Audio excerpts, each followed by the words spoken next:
What if I was to tell you that there is an ultimate equation that explains all and everything? Would you believe me? Well, let me tell you that there is an ultimate equation that explains all and everything, and it only consists of 3 words. Now, what is that ultimate equation? That ultimate equation is simply Atman is Brahman. Now, what does this mean technically? It means that Atman is the undifferentiated consciousness within all of us, right? It is our true nature. It is undifferentiated. And that is what connects us as one. Connect is kind of a bad word, but I'm using that word to kind of illustrate that there is no distance per se between you and I, but we are essentially not just connected, we are one without a second.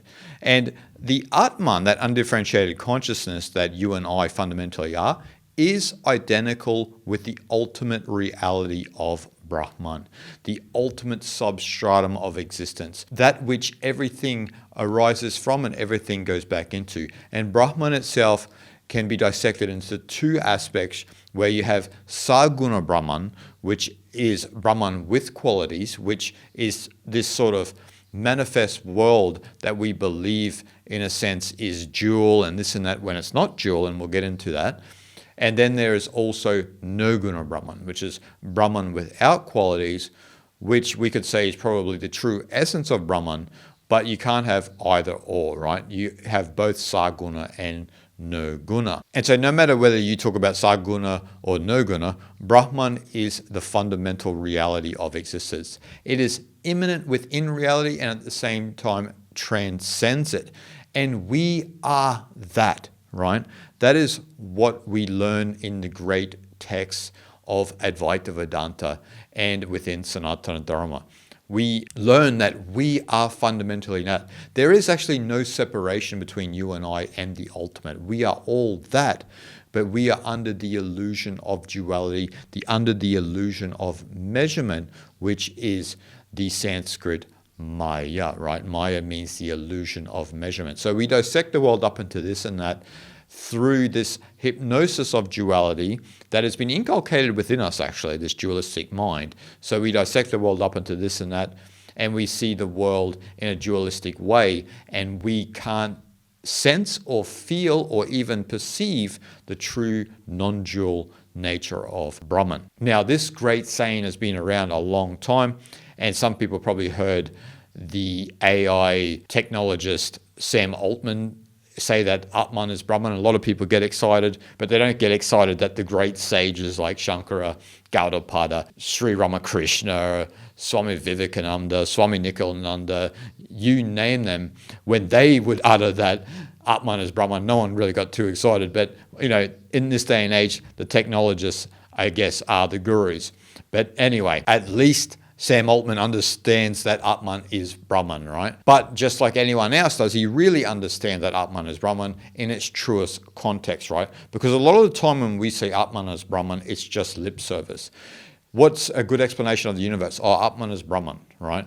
That's what a lot of technology guys like Sam Altman say. Like, that's a good explanation for the universe. But do you understand that truthfully, not just in how I explained it at the beginning, where I explained the undifferentiated consciousness is identical with the ultimate substratum of Brahman, but do you understand it? Is it a state of consciousness that you abide in? Have you become a reflection of what those 3 words are alluding to? Have you really become a reflection of that? And so a lot of people don't understand this ultimate equation because we live through the narrow lens of our subjectivity, right?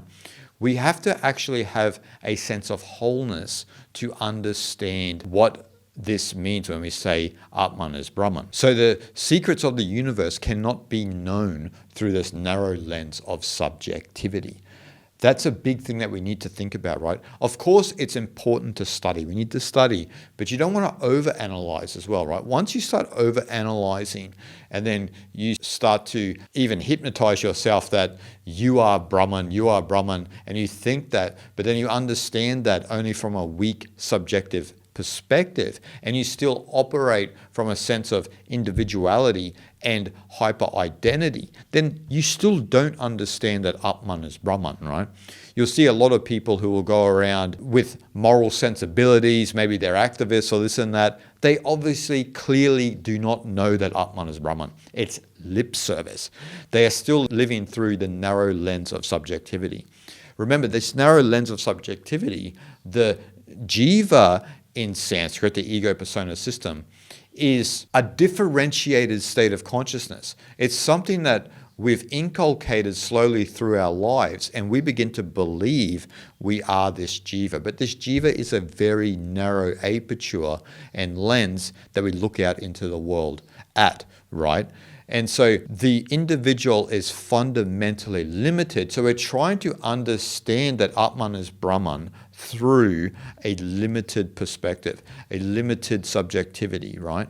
And so we cannot understand that if we're operating from that place. It's clearly impossible. We think that we can logically reduce this statement and make it an equation in the truest sense of the word, right? Like a math equation. And we can try and formulate an understanding of the universe. But this equation is not like a math equation. It is not something that you come to a logical conclusion on. It's not something that is ever growing like within the scientific approach. This equation is beyond logic and beyond our analytical thinking and our subjectivity. Obviously, logic and analytical thinking are driven by our subjectivity, our ego, and our narrow sense of the world. But to understand Atman as Brahman, you need to get beyond that. So essentially, logic cannot be applied to understand the universe. And this is an interesting perspective, right? And this is something that the sages came to understand, particularly Taoist sages like Zhuangzi, right?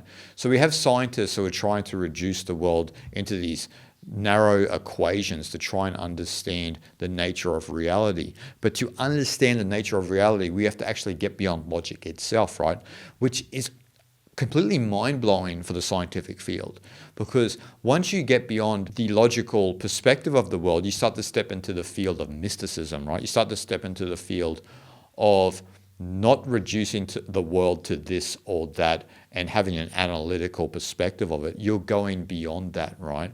A lot of people believe that the universe can only be examined and reduced to the logical and analytical sphere. When, first of all, we have all of this area in our brain, which is different to the prefrontal cortex at the front of our brain in the frontal lobe. So what is in here, right? There must be important secrets within the unconscious regions of the brain, but we've reduced the world to this prefrontal cortex, and we think that that's how we can analyze the world. And that actually is the narrow lens that we're looking out into the world and judging the world accordingly, right? So we have to actually get beyond that. As I said, we cannot understand the universe through logic. It cannot be reduced to logic and analytical thinking. Now, there's a big reason for this, and this is something a lot of people don't think about, and this is actually what Atman as Brahman is alluding to a lot of the time. The big reason is that there is no logical conclusion, because there is no conclusion to the universe. And Zhuangzi, the great Taoist sage, speaks about this all the time, right? There is no logical conclusion that can understand the universe. It's in getting beyond the understanding that we have the true understanding, the true recognition that Atman is Brahman. And so think about this, right? When we look at the great scriptures, particularly when we're looking at the Advaita Vedantan scriptures, like the Ashtavakra Gita or the Avaduta Gita, Ribhu Gita, or what have you, there is the constant emphasis on the beginningless and endless Brahman, right? The reality is beginningless and endless. It reminds me of the story where Brahma and Vishnu were competing for supremacy in the universe, right? So both of them wanted to be the master of the universe, basically.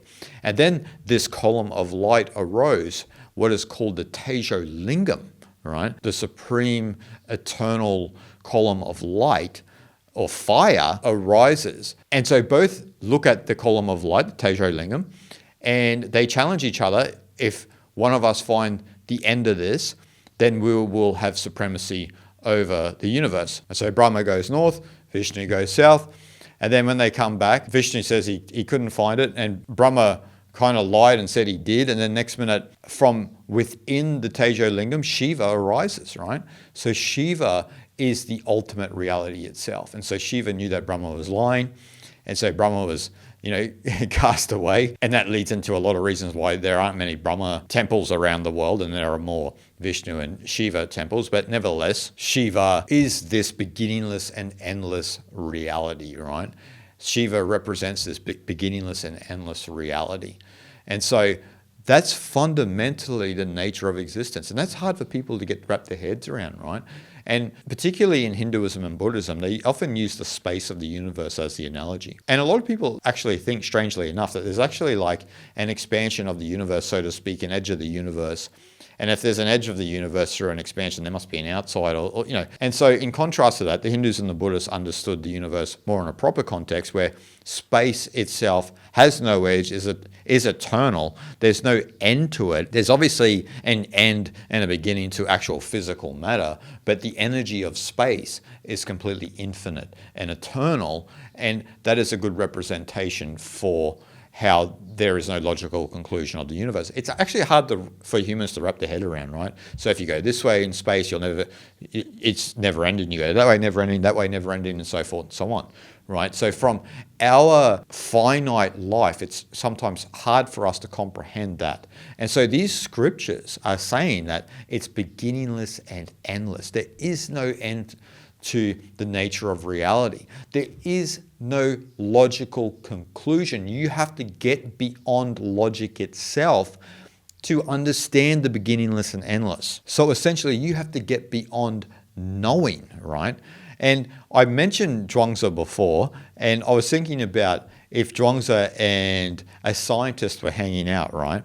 So let's just think about if they're hanging out. Like a lot of stories in the Zhuangzi is about how Zhuangzi challenges his friends about the happiness of fish and this and that. So imagine Zhuangzi and a scientist are looking at birds. And Zhuangzi simply says how pleasing it is to just watch them and observe the birds without knowing what they're saying, what they're thinking, and so forth and so on. Just the pure experience of being with the birds and having that awe and mystery for a reality that we know nothing about, right? Bird life or bird consciousness, so to speak. But the scientist, on the other hand, needs to know, wants to know what they're saying, what they're thinking. They want to analyze the bird and so forth and so on. Where Zhuangzi is completely at peace and finds peace and equanimity in just observing the birds, looking at the birds. There's a real mystery and a fundamental connection in looking at life in that way. You're not trying to split the atom and every little thing you're doing. You're not trying to work out what this and that is and so forth and so on. You don't have that mind. Zhuangzi here in the story that I mentioned is not trying to logically work out anything. He is absorbed in that moment and perceives the birds as they are without a need for understanding what is going on. And that's a good indication of like how we could all live our lives, right? Like we often are looking at other cultures or other people and we're trying to work out what's going on in their minds and so forth and so on without just leaving them as they are and allowing them to do what they will. We always want to know and we always want to interfere. And Zhuangzi's like, well, you're missing out on the real marrow of life, because the marrow of life is just observing and absorb yourself in that experience without the need of having a logical conclusion, because it's in the logical conclusion that eclipses the divine sense of reality. And this leads into that you essentially need to have the mind of Brahman to know Brahman, so to speak, right? And so that's the challenge for all of us on the spiritual path, because Atman is Brahman, but it's often lip service from us. It's often just logic and analytical thinking. But as the representation with Zhuangzi is beyond logic and is absorbed in something that is beyond the sense of knowing or knowing of something, right? And so, as I said, to know Brahman, we need to have the mind, so to speak, of Brahman. Mind may be a bad word here, but you kind of understand what I'm saying. Kind of the essence of Brahman. And how do we do that? It's something I alluded to at the beginning, where to understand Atman as Brahman, you need to have what Jiddu Krishnamurti kind of called holarchic thinking, right? So you're beyond duality, you're beyond the limited individual, and your consciousness is completely open. And so because it's open, things are arising in your field of consciousness, but you're not identifying with them. You are completely open and absorbed in the ultimate. And so what happens here, the objects of perception in the external world and in the internal world are just like clouds in a clear blue sky, because you are absorbed in Brahman. And when you're absorbed in that Brahman, what does that evoke? It evokes ananda, unassociated bliss. You're not associating your happiness with an object of perception anymore. It naturally arises because you are absorbed in Brahman itself. You finally understand that Atman is Brahman. From that holarchic thinking, you're outside of the narrow lens of looking out at the world, and you understand finally this ultimate equation. You've become this ultimate equation, right? Because you have that sense of wholeness. It's almost like a sixth sense that we all have, but we kind of have trampled over it with our other five senses that kind of breed this illusion that there is a fundamental duality in the world, when actually the fundamental reality is non-dual. And it's just a matter of if we can sense that or not, if we actually truly understand this ultimate equation.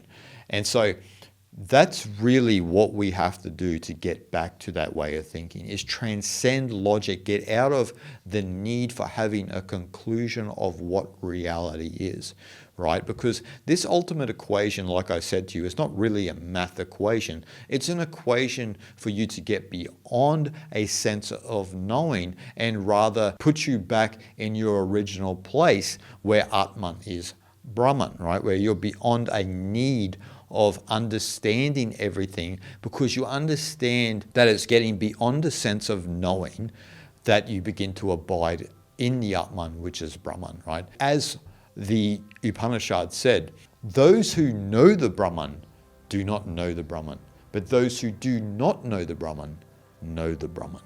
And so now you understand what that phrase actually means. It's in the not knowing, or the need to know, that you begin to abide in your fundamental reality, which is Atman, and then you will understand the ultimate equation that Brahman alone is real.